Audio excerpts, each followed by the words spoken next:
Welcome back. Now let us continue with the fundamental concepts of OB, or also called as the pillar of OB. We have main 8 concepts here based on which this subject is studied and understood. So the first pillar or the first concept is individual differences. So we all know that every human being is different. Every human being understands one particular incident or an event in a different way. So there is individual difference. The one same thing need not be perceived as this in the same way as it would be communicated by the sender of the message. So there are individual differences, and because of these differences there is always a possibility of disagreement or difference in opinions or and conflicts. So this is one main aspect which has to be kept in mind even by the superiors in the organization. The next is a whole person. When I say a whole person, one is that a person comes to work as a whole. We do not bring only our head to the organization, or our body parts do not get separated when we come to work. A whole person comes into the organization. The other aspect is that when the person comes to work, we bring along with us our own social values, the moral values which are being given to us by our parents and our forefathers, which have been carried through the ages. So at such a time, all these also affect the given particular situation. So how a situation is dealt will be affected by these things, these points, right? So that is the second concept of OB. The next is the caused behavior. So what is caused behavior is to mean is that every behavior of an individual has a particular reason. There is one particular cause or a reason why a person behaves in a particular manner. So if I say in a particular you see a snake or you see a tiger, the reaction is totally different. What will happen? The behavior, we are scared, we may scream because of the shock we receive to see such a dangerous animal right in front of us. So that is caused behavior. Because you have seen something dangerous to your life, you are screaming or you are panicked. But if there is nothing such like that and you scream, that shows there is some imbalance in the mind. So this is what is to mean with caused behavior. The next aspect is that human dignity. Human dignity, when we say, it is to mean the human being has to be treated with respect, dignity, and a fair and a just behavior has to be given. This is very well seen in the case of the untouchability practices which we had. Even currently also we see around the world, like the one which we saw recently, the Black Lives Matter.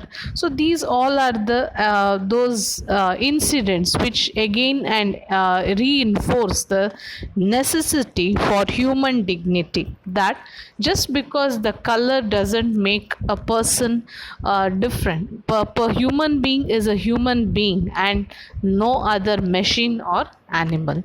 So this is the most important aspect, that the human being should be treated very well. The next aspect is organizations are social systems. So when we say social systems, it is another that is system which exists, but in the more of a formal nature. The other thing what will happen is, once we are at the end of the day we go home, so that is also a social system which has come through moral values, and you are bound by the society. There is a particular framework concept which gives you the framework of what is moral and immoral, what is ethically right and wrong. Other than that, it is organization or the workplace which will give you this that is framework. So in the organization it is more of a formal structure. So at a particular level you need to behave accordingly, and also there are different needs or there are different roles given to different individuals within the organization, and in the organization you definitely interact, maybe the formal interaction with related to work matter, or an informal conversation with your colleagues or the your who are working along with you, maybe over a tea, coffee, or work matters. So there is constant interaction happening by one individual with different people in the organization. So they are also a social system and they also leave a impact.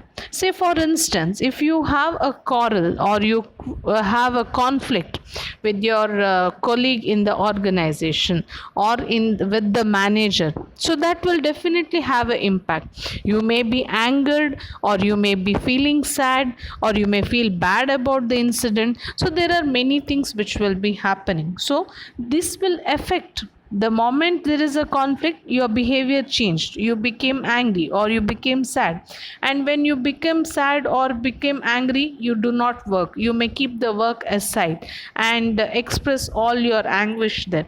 So these are what it is, a constant chain series.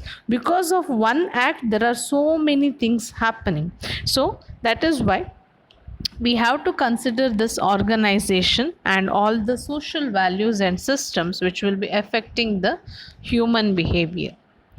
The next concept is of mutuality of interest.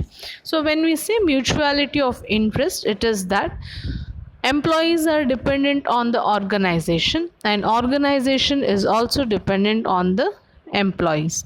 So given the statement there, mutual interest is represented by the statement that organization need people and people also need organization. As simple as that. We need organization because we have to survive, we have to earn something and make our livelihood and fulfill our responsibilities.